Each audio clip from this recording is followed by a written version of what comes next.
The spice must flow is possibly one of the most iconic phrases in fantasy world building, and it arises from a galaxy-wide economy built on the sci-fi resource of spice. Resource-based economies built on fantastical elements offer fascinating world building with built-in conflict based on the very blocks you use to create your society. Today, I want to delve into that concept, from magical crystals to mythical metals and more. Let's explore building an economy and society based on a primary cornerstone resource. Welcome to another episode of Just in Time Worlds with your host, Marie Melange. Just before we get into today's video, if you want to help me make more videos and read some fun new books, I have written a couple of fantasy books available in most online retailers.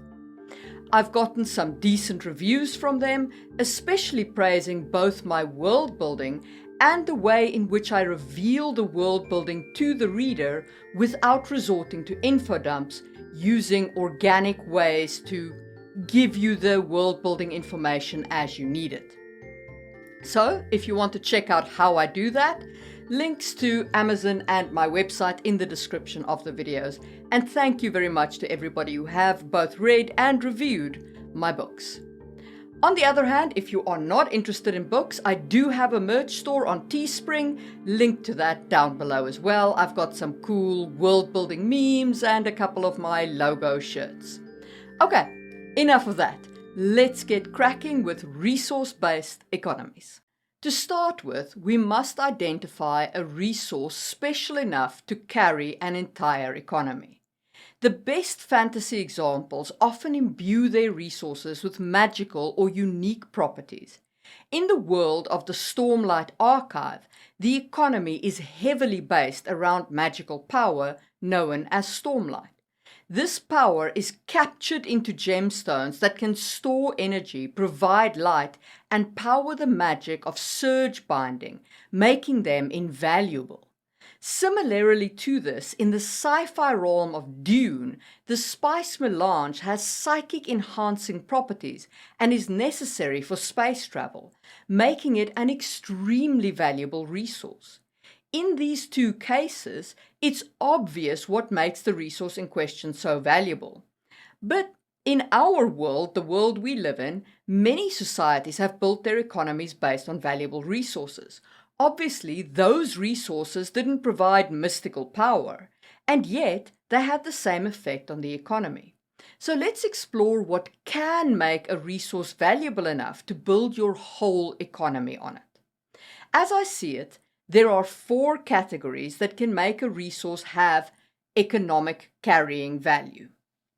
First, scarcity and uniqueness. This is one of the primary characteristics that can make a resource valuable. If something is rare or unique, it becomes desirable, and people are willing to pay a high price for it. An example of this is gold. Throughout history, gold has been coveted due to its scarcity and the difficulty involved in mining it. It's also highly resistant to corrosion, making it last a long time, so it holds its value once it's been mined. Second, utility and versatility. A resource can also become invaluable based on its utility or its versatility. Coal and oil are prime examples of this. They became the backbone of the Industrial Revolution because they could be used to power machines, produce electricity, and serve as raw materials in various industries. Their wide range of applications made them highly valuable. This is where most fantasy materials fall, except that they power magic instead of technology. So same, but different. The third thing that makes a resource valuable is cultural significance. A resource may also derive its value from its cultural, religious, or symbolic significance. This is evident in the demand for ivory, particularly during certain historical periods. In many cultures, ivory was seen as a status symbol, and its beauty and rarity made it prized for crafting jewelry and art. Even today, rhinos are hunted by poachers and their horns cut off to supply the black market trade of ivory due to its cultural significance. Fourth, demand and market dynamics. Sometimes a resource's value is based on market demand or economic trends.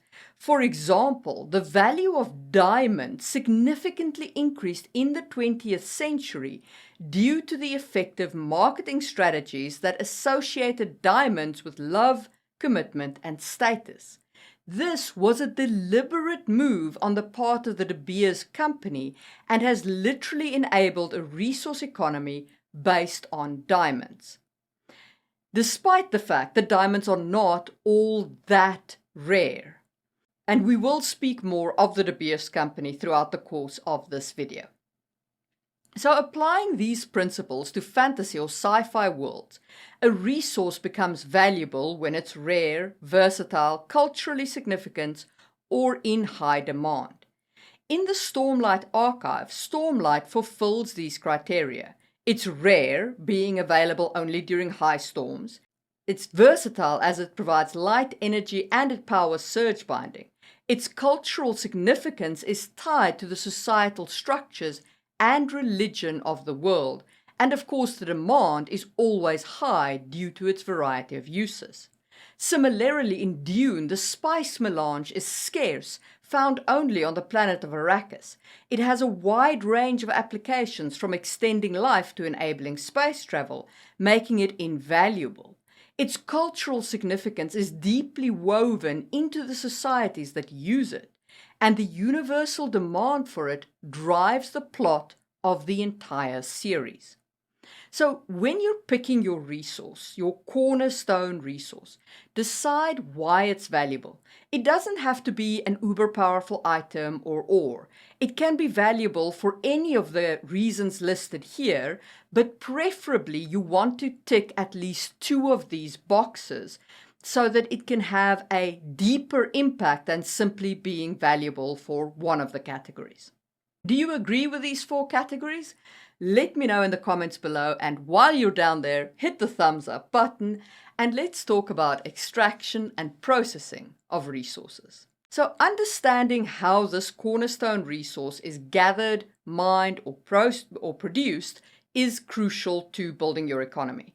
This process can affect society's dynamics, including jobs, health, risks, technologies, etc. Let's delve into the extraction process of Stormlight in the Stormlight Archive. Stormlight is stored in gemstones during high storms, which is a terrifying and deadly type of storm unique to the world of Roshar, which is where the Stormlight Archive takes place. In these storms, enormous amounts of investiture, the magical energy of the series, is released, and gemstones left exposed to the storm can capture some of this energy in the form of stormlight. This extraction process inherently impacts the society's dynamics. For example, those involved in gathering stormlight must of course expose themselves to the violent high storms, making it a dangerous and respected job. Wealthy individuals or groups often employ shielded platforms or structures to protect their gems during high storms, and those of course need to be built. They also hire skilled storm wardens to predict the timing of these storms. Just as importantly, this method of extraction shapes the economy of the world. Gemstones are the standard form of currency, but the amount of stormlight these gemstones can hold significantly increases their value. Consequently, there's an economic motivation to expose as many gemstones to the high storms as possible, despite the risks involved in undertaking this activity. This kind of impact of extraction can also be seen in the real world with the various gold rushes of the 19th and early 20th century. For example, the California gold rush of 1848 brought approximately 300,000 people to California from the rest of the United States and even from abroad. This massive influx of people led to significant changes in the region's demographics and social dynamics.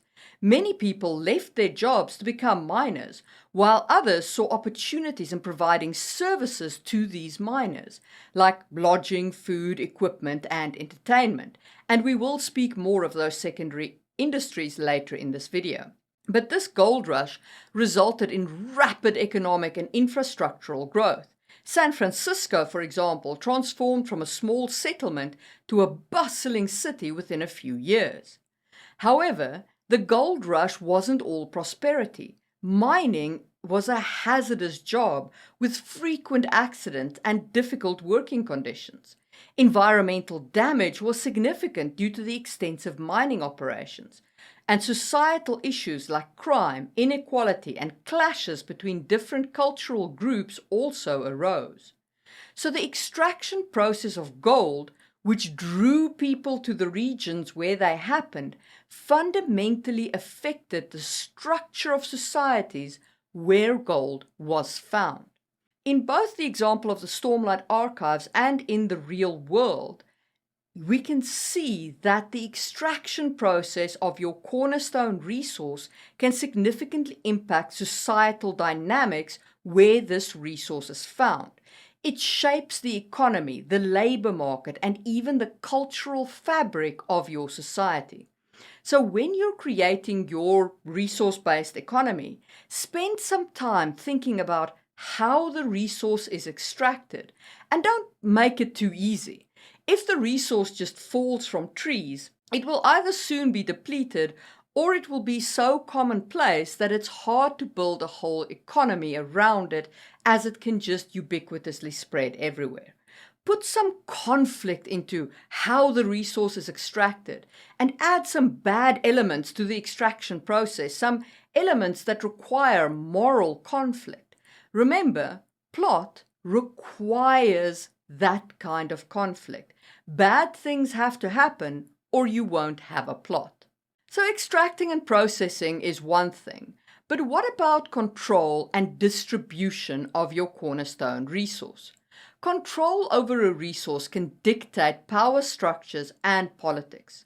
Using the Hunger Games and Star Wars as examples, we can see how the control and distribution of resources significantly impact societies. In the Hunger Games, the centralized control of resources by the capital results in stark economic disparities and fosters an oppressive political environment where the government doles out minimal resources to those that displease them, the children of the rebellion, and much more resources to those that please them, the inner districts. This contrasts with Star Wars, where control over resources often lies with private entities like the Trade Federation, which leads to different types of conflict and power dynamics, as we saw in Episode 1, A Phantom Menace, where the Trade Federation literally blockaded a whole country, forcing that country to come to terms with an economic, private company style of entity. In the real world, the South African diamond fields provides a compelling example of how control over a resource can transform economies and societies. When diamonds were discovered in South Africa in the 1860s, claims were initially owned by individual miners. However, the region was soon dominated by larger entities that bought out these smaller claims, culminating in the creation of the De Beers Consolidated Mines in 1888. Under the control of De Beers, the diamond industry underwent significant changes. De Beers operated under a supply control model, stockpiling diamonds and releasing them to the market in controlled quantities. This strategy artificially kept diamond prices high, making them synonymous with luxury and desirability, even though diamonds, as I said, weren't particularly rare. And they also coupled this with their great marketing campaign tying diamonds to love and marriage. The De Beers monopoly faced a major challenge in the late 20th century with the discovery of vast diamond reserves in Russia. Initially, the Soviets sold their diamonds through De Beers. However, in the 1990s, Russia started selling diamonds outside the De Beers channel, weakening the company's control over the global diamond market. This shift impacted the industry significantly. It not only disrupted the pricing model, but also led to increased competition and diversified control over the resource of diamonds. Russia's Alrosa became one of the world's largest diamond company alongside De Beers. So when you're thinking about your resource, when you're creating your cornerstone resource, think about who controls it and how they control it. Is it a private company? Is it the government? Is it individuals? Is this a kind of early claims-based resource where people can stake a claim and they have control over the resources in that claim? Each one of these models offers different kinds of conflicts, either the conflict of a government controlling its people, or the conflict of a giant corporation controlling the market, or the Wild West type scenario of people trying to grab their own claims, resulting in things like claim jumpers who try and claim a claim where actual diamonds have been discovered. Or, it can even result in societal structures where you have superstitions of that guy always knows the best claims and, he can find a diamond no matter what.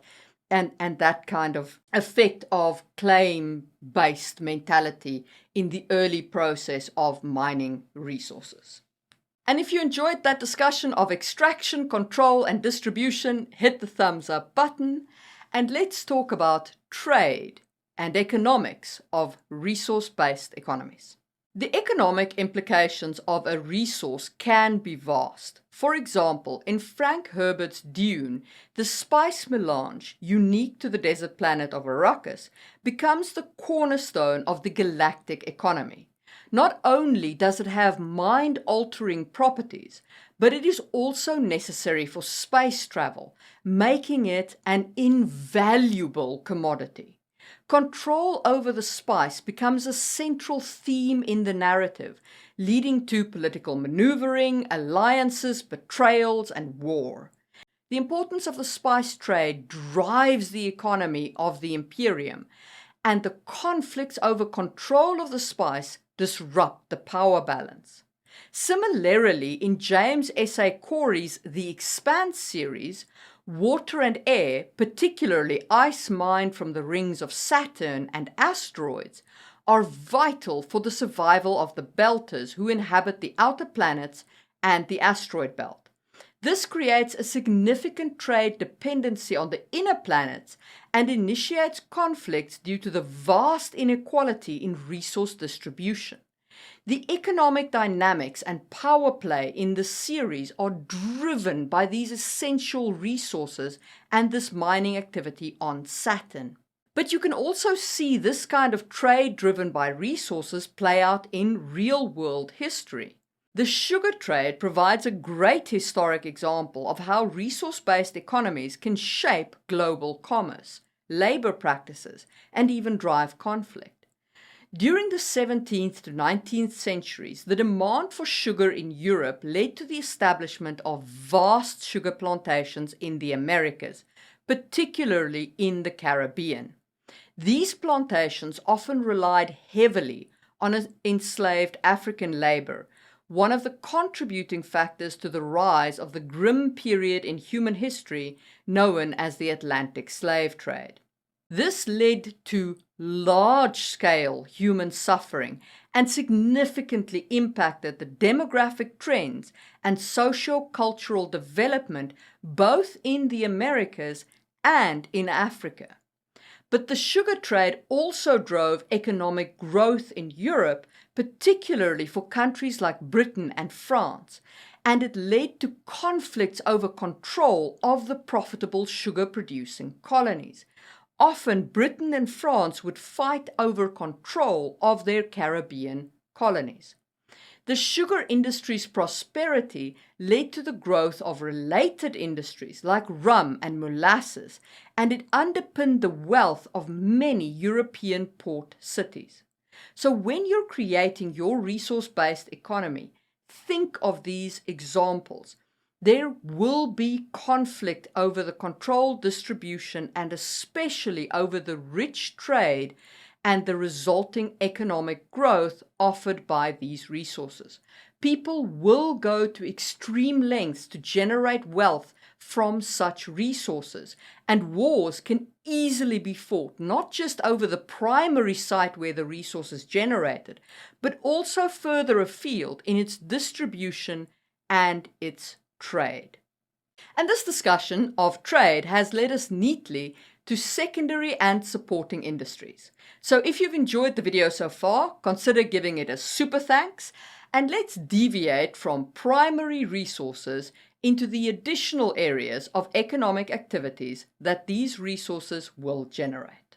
The presence of a cornerstone resource can stimulate other industries. In the world of the Stormlight Archive by Brandon Sanderson, gem hearts, large magical gems extracted from the bodies of slain beasts known as chasm fiends, serve as an excellent example of a unique resource that stimulates other industries. These gem hearts, due to their inherent ability to hold stormlight, the form of energy we discussed earlier, are not only utilized as a form of currency, but they also drive a secondary industry focused on fabrial creation. Fabrials are devices that use gemstones to achieve various magical effects, such as heating, cooling, or moving objects, and they play an important role in the technology of the setting. Artifabrians, the craftsmen who create the fabrials, form a significant professional class contributing to the economy's diversity. The gem heart's extraction and use also impact other aspects of society like technology, warfare, culture, and religion. This demonstrates how a unique resource can spawn a complex web of interconnected industries and societal structures. For a real-world analogy, consider the oil industry. Crude oil extraction has led to the development of a plethora of secondary goods and services, far beyond its initial use as a fuel source. Crude oil undergoes refinement into various types of fuel, including gasoline, diesel, and jet fuel, driving transportation and various industries. Moreover, petrochemicals derived from oil are used in manufacturing a vast range of products, including plastics, fertilizers, synthetic fibers, rubber, detergents, and even pharmaceuticals. These industries create jobs and stimulate economic growth and influence geopolitical relations, much as the extraction and utilization of gem hearts do in the Stormlight Archive. This demonstrates the power of cornerstone resources in shaping not only the primary economic activity related to their extraction and direct use, but also secondary industries and services that evolve around these core resources. The presence of a unique resource can lead to a ripple effect that reverberates throughout the economy, creating a network of interrelated industries and services. But it's not just secondary goods that are important. There are also supporting industries for the cornerstone resource. In Frank Herbert's Dune, the complex ecology of the spice melange has given rise to unique supporting industries. The resource's nature and its location on the inhospitable desert planet of Arrakis have created a necessity for highly specialized roles and technology. The Guild of Navigators, who are mutated humans who consume the spice to gain prescient abilities enabling faster-than-light navigation, are integral to the spice trade. Without them, the transportation of spice across the galaxy would be pretty much impossible, given the vastness that separates the planets. Their existence and their role showcases the emergence of a supporting industry for the cornerstone resource, which is specifically tailored to the requirements of the spice trade. In the same vein, the Expanse features a solar system where water is a scarce resource for the Belters who live on space stations or asteroids. Ice hauling, therefore, becomes a crucial supporting industry, where entire fleets of ice hauler ships dedicated to cutting and transporting ice blocks from the rings of Saturn to the stations becomes a necessity of life. And this necessity spawns advanced technologies and a whole segment of society specialized in space-based transportation of ice. In the real world, we can again look to the oil industry for an example. Here, we also rely heavily on various supporting industries. Transportation is, of course, a prime example. Crude oil must be transported from the extraction site to refineries and then to distribution centers. This necessitates a complex infrastructure of pipelines, tankers, trucks, and trains. The logistics, engineering, maintenance, and safety measures associated with this vast network form significant supporting industries. More, there are sectors dedicated to exploration and drilling equipment, refinement technologies, environmental mitigation measures, and various other aspects associated with oil extraction, processing, and distribution. So in your resource-based economy, think about the supporting and secondary industries that have been catalyzed by the cornerstone resource.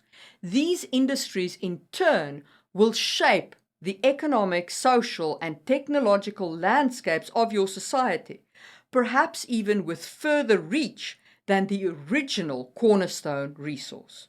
And if you enjoyed that discussion of secondary and supporting industries, hit the thumbs up button, and let's talk about regulation and compliance. A key aspect of resource-based economies in science fiction and fantasy is the establishment of regulatory bodies or organizations that oversee the resources' extraction, trade, and use.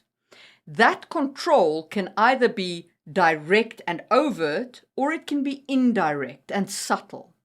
Now, I did make a whole video about puppeteer organizations, which you can check out in the information card, and there I talk about the Bene Gesserit in more detail, but I feel I really must mention them here. In the universe of Frank Herbert's Dune, the Bene Gesserit exercises considerable influence over the use and distribution of the spice melange. Through selective breeding programs, political machinations, and prescient abilities amplified by the spice, the Bene Gesserit maintain a form of indirect control over the spice trade and the socio-political structures of the empire, showcasing subtle and indirect control and the impact it can have on a resource-driven economy.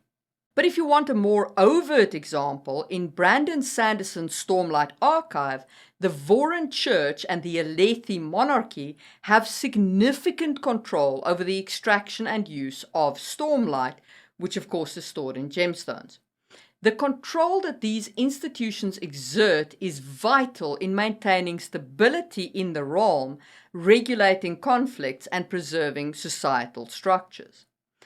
Much like in fiction, real-world resource-based economies also require regulatory bodies to manage the extraction, trade, and use of resources, or at least they often give rise to these regulatory bodies, whether they're necessary or not. These organizations may be government agencies, international bodies, or even private entities that ensure compliance with laws, standards, or ethical guidelines. A great example of this is the diamond trade, which has been subject to significant scrutiny and regulation in the wake of the blood diamond controversies. International bodies like the Kimberley Process Certification Scheme have been established to prevent the trade in conflict diamonds, underscoring the critical role of regulatory compliance in this kind of economy. These bodies attempt to establish that diamonds have not been mined in conflict areas where their extraction has caused human suffering. Further, they attempt to prevent the trade in these kind of blood diamonds that result in them funding warlords and wars. So, in your world, it is very much worth considering not just the obvious control of a government entity like the Alethi monarchy, but also the subtler control of a society like the Bene Gesserit, or even control of a company like the De Beers Mining Company, or the control of a third party like the Kimberley Certification Scheme. These controls again create great conflict and plot points that your protagonists can struggle to enforce, or they can struggle to circumvent in the case of a bad or unjust control. Of course, many of these regulations are the result of societal impact of these resources. So let's speak about societal impact of cornerstone resources. The presence of these resources do affect the societies that depend on them. This influence extends beyond just economic implications and deeply influences culture, lifestyle, and societal hierarchies. In J.R.R. Tolkien's Middle-earth, the precious metal mithril plays a significant role in dwarven society. Found in the mines of Moria, this rare and valuable metal is sought after by all races for its unique properties. It is light as a feather, yet hard as dragon scales. For dwarves, mining mithril becomes more than just a source of their wealth. It defines their status, cultural identity, and way of life. The presence of mithril influences everything from dwarven architecture to warfare, showing how a single resource can shape a civilization. And ultimately, it leads to their downfall when they dig too deep in their search for the ore and they find the Balrog. Similarly, in Dune, the spice melange profoundly impacts the societies of the desert planet Arrakis. Not only is the spice a valuable resource that shapes political and economic power structures, but its hallucinogenic properties also form the basis of religious and cultural practices among the Fremen, the native people of Arrakis. The spice is integral to their rites of passage, mysticism, and day-to-day living. So, when setting up your resource-based economy, here are the key questions to consider. 1. Why is the resource valuable? Remember those 4 categories that we defined and try to tick at least 2 of those boxes. 2. How is the resource acquired, controlled, and distributed? 3. What secondary and supporting industries are required for this resource? 4. What societal impacts have been brought about by this resource? And 5. How is the resource regulated either because of those societal impacts or in spite of them? Whether in fiction or in reality, the presence and exploitation of cornerstone resources have the power to fundamentally shape societies, influence cultural norms, and define lifestyles. So don't be shy in using them in your world building. They can offer great plot elements and fantastic standout parts of your worlds. And those are my thoughts on resource-based economies. If you want to say thanks for this video, super thanks is enabled, or you could become a member of the channel and get access to these cool perks and early access to my videos.